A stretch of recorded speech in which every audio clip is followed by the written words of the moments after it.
쌤튜브 활자는 축복이다 라고 써있어요. 이 모든 감정을 다 느낄 수가 있어요, 인간이.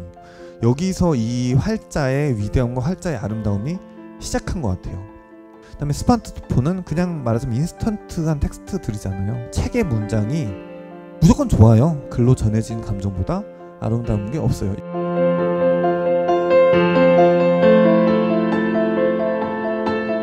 자, 그래서 제가 그냥 재밌게 읽었던 고전 몇 개만 얘기를 해볼게요. 이게 코스모스를 많은 사람들이 언급을 하는데, 코스모스 이게 나온 지가 지금 20년이 넘었어요. 20년 거의 30년 된 걸로 알고 있어요. 30년 된 걸로 알고 있는데, 이게 우주과학이랑 지구과학의 내용이에요. 근데 지구과학 내용이 그 사이에 우주에 대한 내용이 얼마나 많이 바뀌었어요. 지금 여기서 나온 것들이 막 가설이다 이런 것들이 지금 다 입증돼 있고, 혹은 사실이 바뀌어 있고. 제가 고등학교 때 지구과학 경시대 출신이거든요. 그래서 이게 보니까 그 사실은 그냥 제가 그냥 공부했던 내용이에요. 다 아는 내용이에요, 이 사실들이. 근데 지금도 이 우주 과학서 쓰고 지구 과학서 쓰는 사람들은 꼭 칼세이건 얘기를 해요. 꼭 코스모스에 대한 얘기를 해요. 왜냐면은 이 책 자체가 너무 잘 썼어요. 너무 아름다운 문장으로. 왜냐면은 그냥 우주의 그냥 팩트를 이렇게 나열한 게 아니라, 이 우주가 얼마나 광활하고 얼마나 그 드넓은데, 이 와중에 인류의 나 한 사람이 여기 이렇게 존재하고 있다는 사실을 계속 반복적으로 주입해서 알려줘요. 아름다운 문장으로. 그러면서 동서고금의 그 관련된 구절들 뽑아서 이렇게 사람들을 감동시킨 다음에, 이 우주의 거대함과 그 다음에 인간 객체의 외로움을 계속 대조시켜서 그리운 문장을 써요. 과학책임에도 불구하고 그 문학적인 면이 아주 뛰어난 데다 사람을 외롭게 만드는 그런 책이었어요. 그래서 야, 이렇게 쓸 수 있구나. 그래서 그 후세 이 지필가들은 다 칼세이건을 따라서 써요. 그 정도의 영향을 미친 책이에요. 그 다음에 월든이란 책이 있어요. 헨리 데이빗 소로우의 월든. 사람들이 이게 많이 회자해요. 자연으로 돌아가라, 자연주의. 이게 소로우란 사람이 고향 호수에 가서 2년 동안 천막을 그냥 오두막을 짓고 그냥 거기서 막 살아요. 사는 내용이에요. 근데 실은 거기서 완전히 자연주의를 생활한 것도 아니에요. 이렇게 건너가면 도로 있고, 그 봉우리난 더 건너면 지네 집 있었대요. 그리고 막 그 친구들도 맨날 놀러 오고 그랬대요. 나는 자연인이다 이런 거 보면은 사람들이 진짜 산에서 정말 그 수염 기르고 막 머리 기르고 막 살잖아요. 근데 이런 사람들 얼마나 많아요. 근데 우리가 그런 사람들 아무도 모르죠. 그 사람들이 뭐 하는지. 그냥 다큐멘터리에서 그냥 소비되죠. 근데 우리가 이 소로우를 자연주의 생활을 했던 사람으로 기억을 해요. 그 다음에 이 월든이라는 책을 그거에 시초가 된 책이라고 기억을 해요. 이게 왜냐면은 이 월든이라는 책 자체가 엄청 잘 썼기 때문이에요. 그냥 그 이유밖에 없어요. 이 책이 모든 사람에게 다 공감을 불러일으킨 데다가, 또 소로우라는 사람이 되게 웃겨요. 그래서 그 유머랑 이 사람이 그 말한 그다음 이 유머도 있는데, 풍경을 묘사할 때는 되게 아름답게 또 묘사를 해요. 그러면서 이 논거 자체를 자기만의 사상으로 계속 그 얘기를 하면서 그 반대 입장인 사람들을 마구 꾸짖어요. 힐난하고 막 비난하고 막 이 멍청하지 않은가 이런 식으로. 이 문장들이 너무 재밌고 잘 썼기 때문에 사람들이 소로우를 그냥 이 대표주로 기억을 하는 거예요. 그리고 제가 항상 인류에 하나 남는 최고의 소설 꼽으라 그러면은 까라마조프가의 형제들 얘기를 많이 해요. 저도 이 책을 학생 때부터 읽으려고 도전을 해서 1권 절반까지만 5번 읽었어요. 이거 많이 무슨 얘기인지 알 거예요. 이거 시도해본 사람들은. 지네끼리 애칭을 부르는데 지네끼리 애칭이지 나는 도저히 이게 누구인지 알 수가 없어요. 그래서 처음에 이게 읽기 되게 어려워요. 근데 제가 그 실언을 당하고 시간이 너무 많아져가지고, 그래서 이걸 한 번에 이렇게 읽었어요. 어느 순간 그 1권의 절반을 넘어가니까 읽히더라고요. 그래서 딱 다 읽고 났는데, 이거는 그냥 인류가 낳은 가장 위대한 소설이라서 이걸 직접 읽어야지만 내가 그거를 직접 체험한 한 사람으로 얘기할 수 있겠다.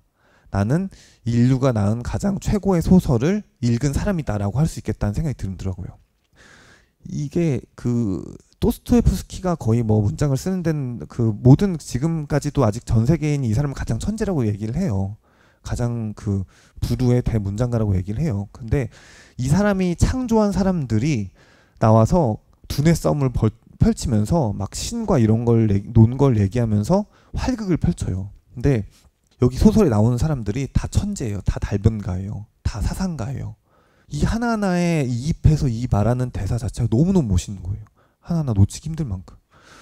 이거를 직접 읽으니까 알겠더라고요. 그 전까지는 뭐 그냥 이 막장 형제들이 보이는 막장극이다라고만 알고 있었는데 그렇더라고요. 그다음에 이 롤리타도, 이게 롤리타가 또 대표적인 거예요. 롤리타가 이게 나보코프가 실은 러시아 사람이에요. 이름이 블라디미르 나보코프잖아요. 근데 러시아에서 소설을 쓰다가 망명을 해서 미국에서 영어를 배워서 영어로 다시 소설을 써서 고전으로 남긴 게 롤리타예요.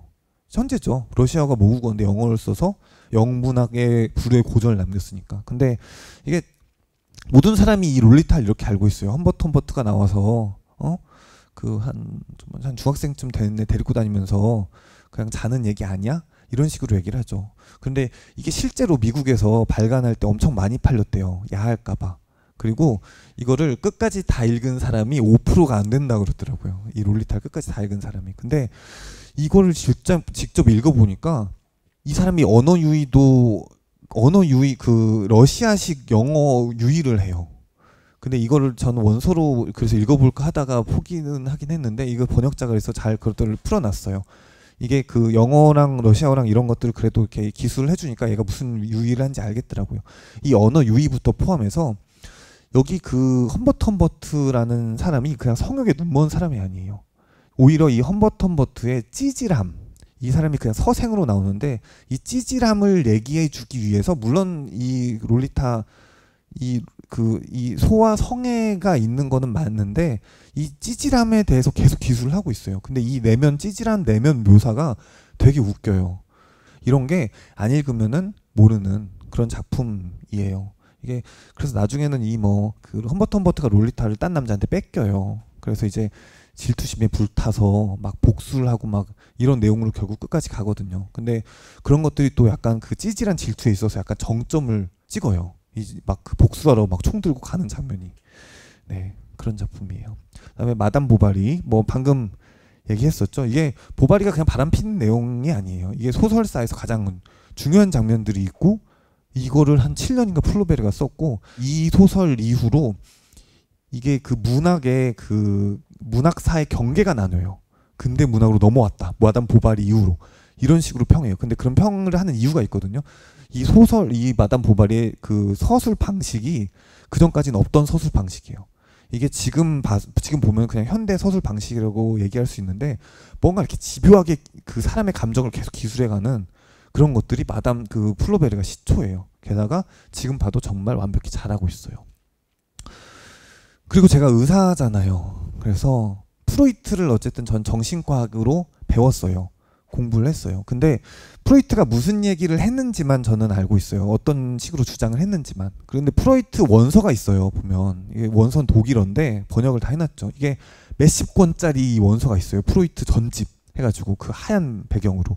그래서 그걸 제가 옛날에 몇 권 읽다가 이거 진짜 어려운 말 썼구나 이러고 포기를 좀 했었어요. 끝까지 이렇게 잘 못 읽고 그러다가 최근에 다시 도전해서 읽기 시작했거든요. 그래서 정신분석 입문을 읽고 있는데 이게 강연록이에요. 그냥 프로이트가 내가 어떻게 정신분석학이라는 학문을 만들었는지를 대중들한테 설명하는 강연록이에요. 강연록인데 진짜 천재인 거예요. 진짜 천재인 거예요. 이 사람 말하고 이게 그걸 글로 풀어놓은 게 이게 프로이트가 그냥 약간 그 성욕에 눈멀어서 모든 걸 다 성욕으로 치환해서 남근이 어쩌고 이런 얘기를 그냥 한 뭔가 약간 변태스러운 약간 이런 이미지로 생각을 하잖아요. 근데 읽어보니까 이 사람은 진짜 천재더라고요. 이런 것들이 어쨌든 고전이 아닐까 싶어요. 쌤튜브